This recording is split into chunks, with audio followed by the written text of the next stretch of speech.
Hi, I'm Dr. Cynthia Cornelius in private practice in Brookfield, Connecticut.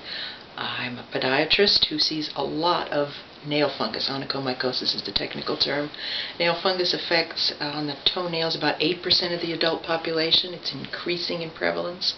It's not particularly dangerous for healthy people, but it's ugly, it can hurt, and I see a lot of people that come in just for that, to find out what they can do about it. It is, as I say, not a dangerous condition, but it can be quite a persistent condition and difficult to cure. There are basically two ways to hope to cure this infection, and either from the inside out or from the outside in. If we consider from the inside out, i.e. oral medication, the success rate is somewhat better. The success rate even for oral medication, which must be done under careful supervision and testing to make sure that what you actually have is a fungal infection and not one of the other many conditions that can look like a fungal infection. But the success rate for oral medication is about 70%. That's the best we can do. The recurrence rate is about 20% per year, even for those that are cured. It's a very difficult, albeit not dangerous for most people, infection.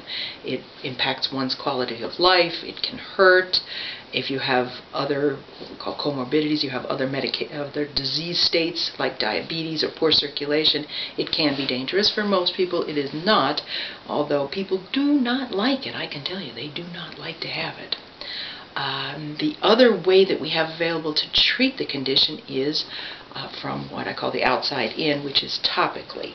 There are a few medications that will penetrate the nail plate enough to carry one of the many substances that will kill fungal infections. There is no problem killing a fungus on, say, a surface on your kitchen counter, should there be such a fungus there. There's all kinds of things. There's bleach, there's tea tree oil, there's many prescription and non-prescription medications. There's maybe Vicks VapoRub. I hear about that quite a bit.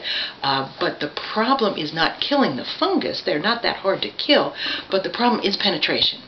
Our nails are beautifully designed not to be penetrated by anything at all, which is a very good thing, because otherwise every time you stepped into something, whatever you stepped into, let's say the ocean, would get sucked into your body through your penetrable toenails. That is not the case. They are very difficult to penetrate.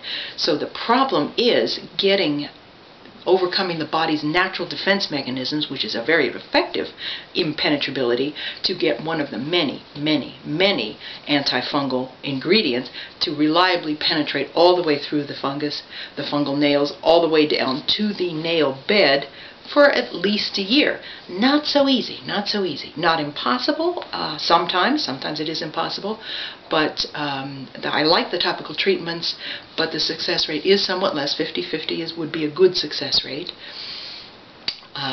They are benign treatments in general, and as a matter of fact, I've never seen a problem with them, but you have to do it, say, twice a day for months, if not years.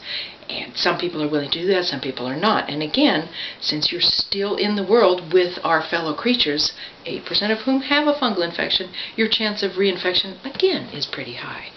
So persistence pays, because there is no guaranteed cure and no guaranteed way to stay cured forever.